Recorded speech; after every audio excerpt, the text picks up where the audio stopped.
Bonjour,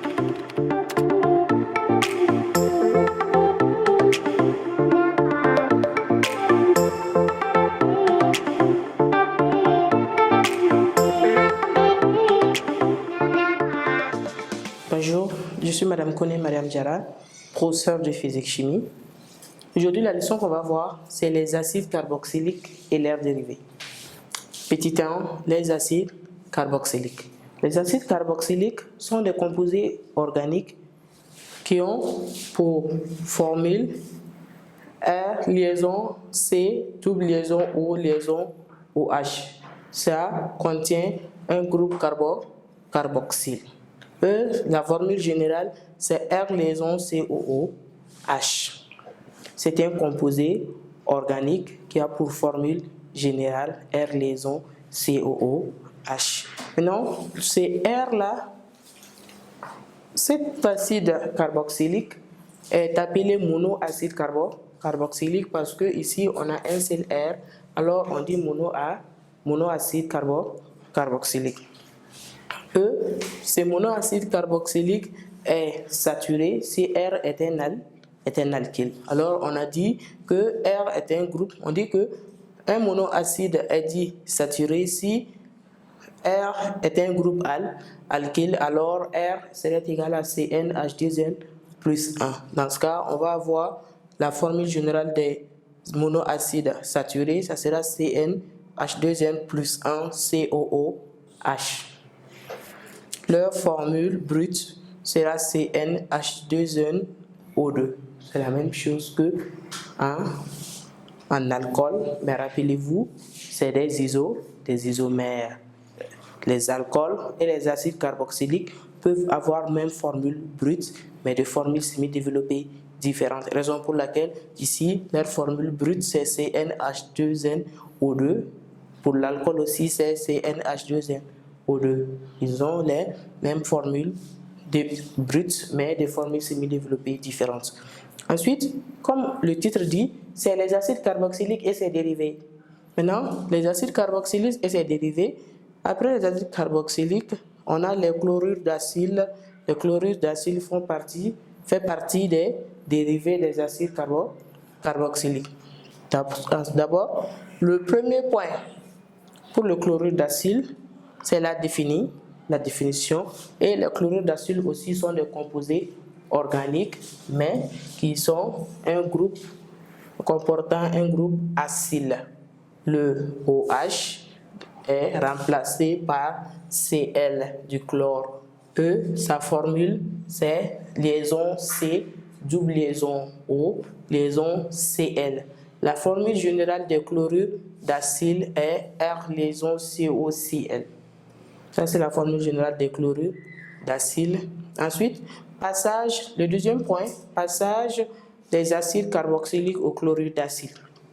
On obtient un chlorure d'acyle en faisant réagir un acide carboxylique avec un réactif chlorurant, comme le chlorure d'éthionyle, SOCl2, le pentachlorure de phosphore, PCl5, et le trichlorure de phosphore, PCl3. Les équations bilan sont suites. R liaison COOH, lorsque ajouté au chlorure d'éthionyle, SOCl2, nous donne R liaison COCl plus SO2 plus HCl, acide chlorhydrique. Ensuite, R liaison COOH, si on ajoute du pentachlorure de phosphore, on obtient PCl5, on obtient R liaison COCl, on obtient encore du chlorure d'acyle plus POCl3 plus HCl. Et si on prend 3RCOH plus PCl3, ça donne 3RCOCl plus H3PO3. Exemple, on a dit que si on prend de CH3COH, CH3COH, ça sera, si on compte 1, 2, dans ce cas, pour donner le nom de l'acide carboxylique, on met acide, le nom de l'alcane, E, la terminaison E, on enlève, on met OIC. Dans ce cas, ce sera acide. Ici, 1, 2. Dans ce cas, état, acide, état, éthanoïque. D'abord, on dit acide. Ensuite, 1, 2, éthane, c'est éthane. Éthane, le E final, on remplace par OIC. Acide, état, éthanoïque. Acide, état, éthanoïque. Maintenant, ici, on va avoir chlorure d'état, d'éthane. Ici, le plus les SO2, ça donne CH3COCl. Le CH3COCl, ça fait 1, 2. Dans ce cas, ça sera chlorure éthanoïl. Chlorure éthanoïl. Ça veut dire si on veut donner le nom du chlorure d'acyle, on compte le nombre de carbone, on dit d'abord chlorure, le nombre de l'alcane, et la fin on met OI. Voilà, chlorure d'éthanoïl. Ensuite, petit 3, on a la deuxième dérivée des acides carboxyliques, c'est les anhydrides d'acide. Les anhydrides d'acide, premier point, définition, un anhydride d'acide aussi est un composé organique dont le groupe est caractérisé par liaison C, double liaison O, liaison C, double liaison O, liaison. Voilà, la formule générale des anhydrides d'acide est R liaison CO, liaison O, liaison CO, liaison R. Passage des acides carboxyliques aux anhydrides d'acide. D'abord, le premier point, c'est par chauffage d'un acide en présence du décaoxyde de tétraphosphore, P4O10, on obtient un anhydride d'acide. Voilà, ici on a 2RCOOH en présence du décaoxyde de tétraphosphore, P4O10.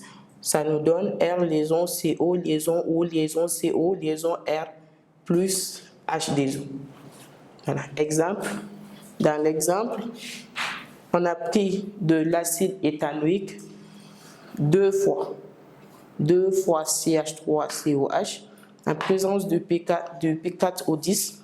On obtient CH3COO, CH3 plus H2O. Et pour donner le nom, on dit anhydride. Ensuite, on anhydride éthanoïque. 1, 2, le 1, 2 et le 1, 2. Ça sera anhydride éthanoïque.